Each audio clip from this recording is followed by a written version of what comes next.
dengan yang kejadian sekarang ini. Ya, memang kemarin kelihatannya mencekam ya, karena kan berseliweran di media sosial, nggak bisa ketemu apa. Tapi begitu sampai ke sini sekarang, Bapak enak di sini, Pak, nggak kebanjiran. Orang sana kebanjiran.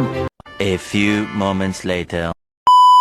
Hanya orang-orang yang tak punya nurani dan akal sehat yang mengatakan bahwa bencana alam di Sumatera, banjir dan longsor di Sumatera yang memakan banyak korban itu bukan bencana yang mencekam, itu bukan bencana yang mengerikan, itu biasa-biasa saja. Padahal 442 orang tewas, 402 masih dalam pencarian, ratusan orang luka-luka, bahkan warga masyarakat di Sumatera harus menjarah toko Indomaret, Alfamaret, gudang beras Bulog hanya karena mereka kelaparan. Karena mereka kelaparan sehingga mereka harus menjarah. Tapi pemerintah tidak gercep membantu, tidak gercep langsung hadir memberi pertolongan pertama untuk masyarakat Sumatera. Karena kendala transportasi gini itu. Saya warga Banten.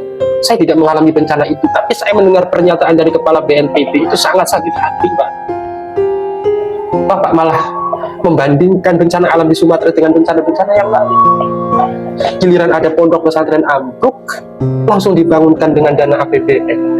Tapi bencana alam yang dialami oleh warga Sumatera, musibah besar yang diakibatkan oleh segelintir orang, oleh manusia-manusia serakah yang itu adalah sebagian dari oknum pejabat. Warga Indonesia mendengar ini sakit hati, Pak. Kita lihat dulu nih teman-teman, bagaimana pernyataan dari Kepala BNPB dan respon daripada Kang Deddy Mulyadi video tentang menanggapi kebanjiran beberapa tahun lalu. Dan kita akan nanti reaction lagi teman-teman. Tapi jangan lupa di like, komen, dan subscribe terlebih dulu. Silahkan. dengan yang kejadian sekarang ini, ya, memang kemarin kelihatannya mencekam ya, karena kan berseliweran di media sosial, nggak bisa ketemu apa. Tapi begitu sampai ke sini sekarang, ya ini masih dalam diskusi ya, diskusi. Ya, kita tidak perlu diskusi panjang lebar ya. Yang dimaksud dengan status bencana nasional yang pernah ditetapkan oleh Indonesia itu kan COVID-19 gitu. Sementara bencana-bencana yang sama itu apa? Tsunami 2004, hanya dua itu yang bencana nasional. Sementara setelah itu banyak bencana, gempa Palu, gempa NTB, kemudian gempa Cianjur.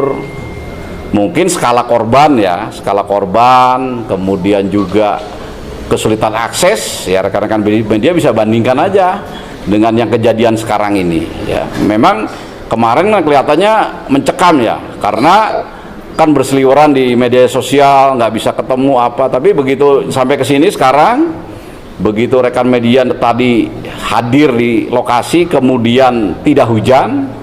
Nah, coba di Sumatera Utara yang kemarin kelihatannya mencekam, kan sekarang yang menjadi hal yang sangat serius tinggal Tapanuli di tengah gitu. Yang lain kan relatif masyarakatnya kita lihatlah ya. Jadi saya tidak perlu menyampaikan pendapat apakah perlu tidaknya bencana nasional atau daerah, tapi sekarang statusnya masih bencana daerah tingkat provinsi ya. Nah, karena tingkat provinsi ya, pemerintah pusat lewat BNPB, TNI, Polri, dan kementerian lembaga terkait mensupport sekuat tenaga dan semaksimal mungkin.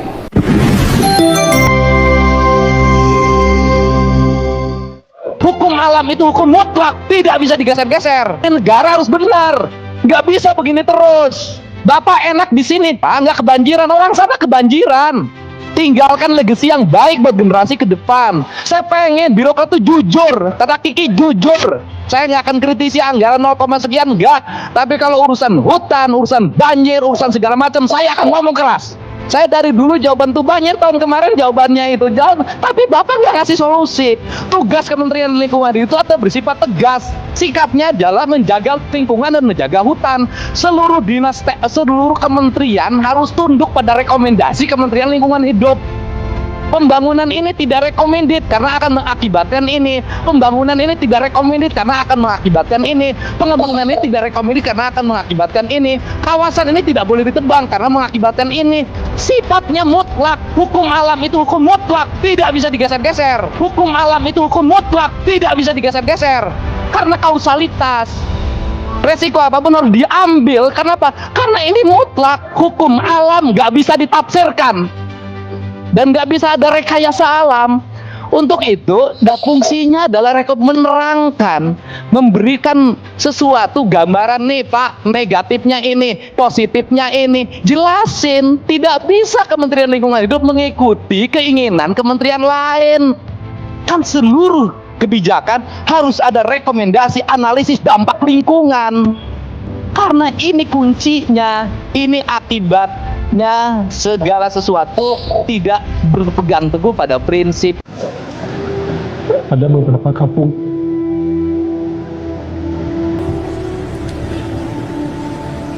hilang entah kemana Pak, yaitu sawang dan Jambuai Pak. Juga Diren, Sangan,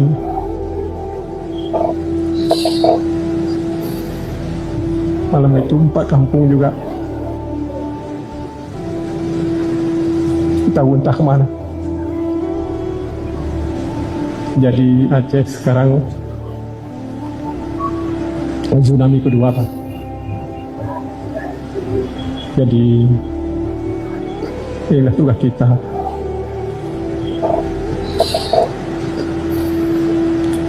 untuk menganimatkan mereka ya dampak dari korban.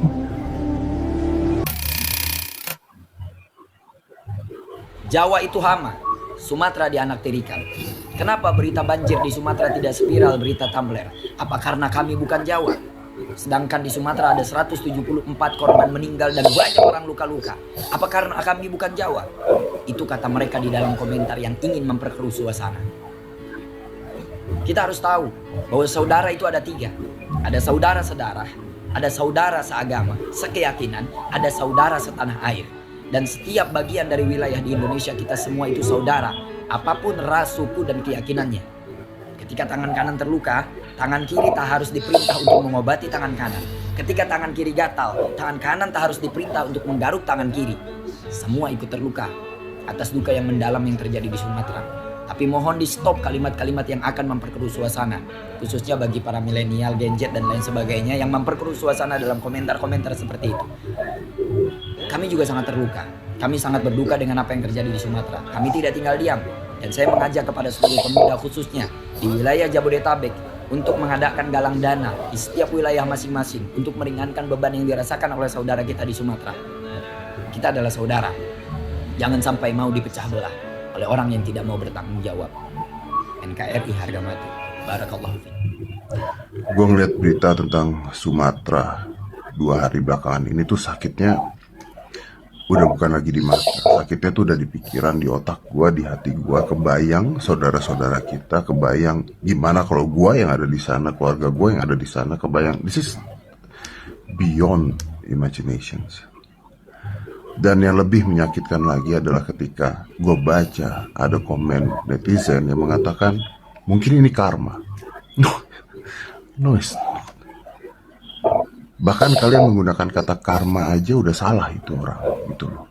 Karma is a bitch. Nggak ada. Karma itu bahasa Sanskerta yang artinya adalah action atau perilaku, bukan apa yang kita dapatkan. Jadi selama ini menggunakan kata karma saja sudah salah. Dan yang mengatakan bahwa ya alam sedang marah, no, alam tidak akan marah kalau tidak ada orang-orang serakah yang rusak alamnya duluan. No. Tapi ya sudah, mau bicara tentang karma, mari bicara tentang karma.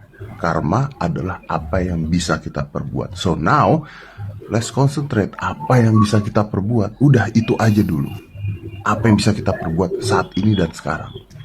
Kalau kita bisa bantu, kita bantu. Mau dengan doa, dengan bantuan, dengan mengumpulkan sumbangan, anything. Mau kalian posting, silahkan posting. Jadikan itu sebagai sebuah syiar dan contoh buat teman-teman orang lain juga ikut membantu. Atau kalian mau diam-diam membantu, hanya kalian dan Tuhan yang tahu. And that's good, that's beautiful. So if you're talking about karma, karma is an act. So stop asking why and blaming.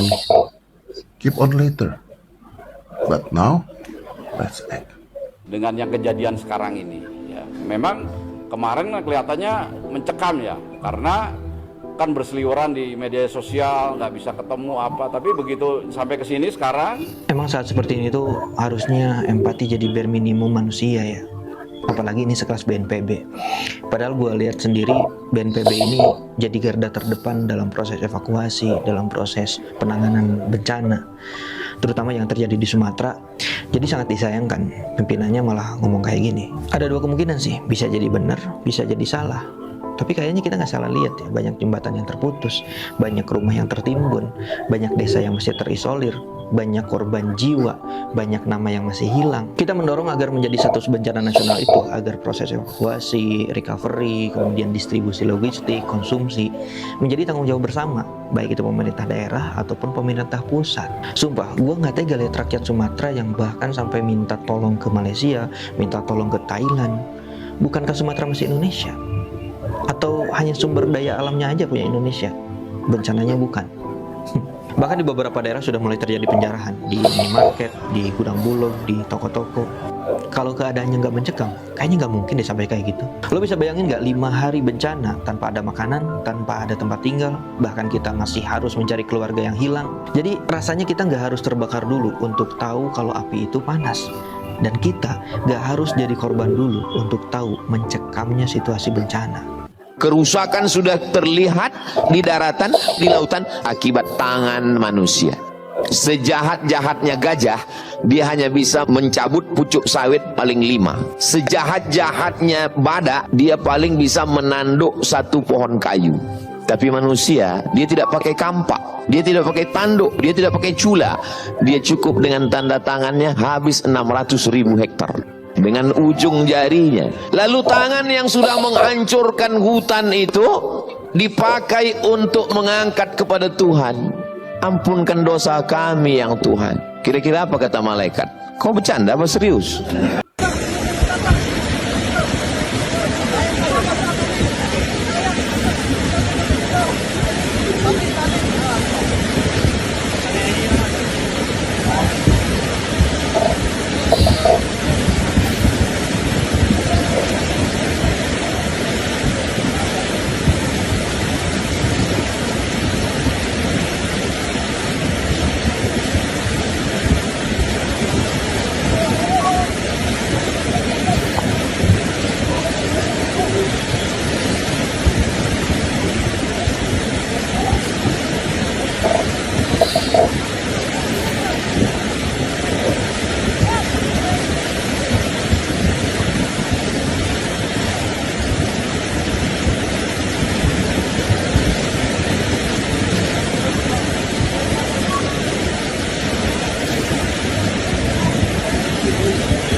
Banjir bandang boleh datangnya dari hujan, tapi gelondongan ini tidak mungkin datang dari awan.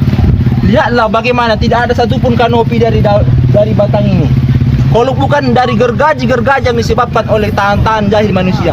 Dugaan kami ada perusahaan kelapa sawit, Pak, di muara sana, di pegunungan sana yang baru melakukan dan clearing dan penanaman kelapa sawit, Pak. Kita bisa lihat bagaimana jembatan roboh, hutan-hutan dikeruk, kayu gelondongan terbawa arus banjir.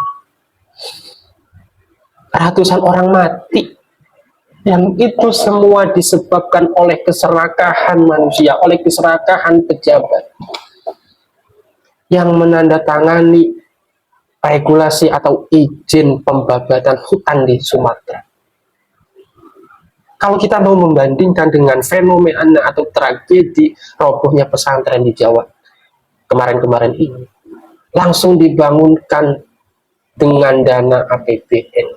Padahal pesantren roboh tersebut itu diakibatkan oleh struktur pembangunan, rekonstruksi pembangunan yang salah, yang tidak memadai, yang tidak sesuai dengan SOP menurut ahli di bidang ini. Yang itu semua kaitannya adalah kesalahan internal orang-orang pesantren. Sedangkan bencana alam di Sumatera yang efeknya terhadap warga Sumatera, yang merasakan musibah itu orang Sumatera, itu diakibatkan oleh orang-orang pejabat, oleh oknum pejabat, oleh orang-orang serakah. Di mana nurani? Di mana akal sehat pemerintah? Kenapa ketika ada musibah besar, justru orang-orang dari pemerintahan yang membuat hati kita semakin sakit? Kita doakan semoga warga di Sumatera, semoga bencana yang ada di Sumatera semakin membaik. Semoga pemerintah juga datang hadir memberikan bantuan, teman-teman ya. Mungkin itu, jangan lupa di like, komen, dan subscribe, teman-teman. Terima kasih.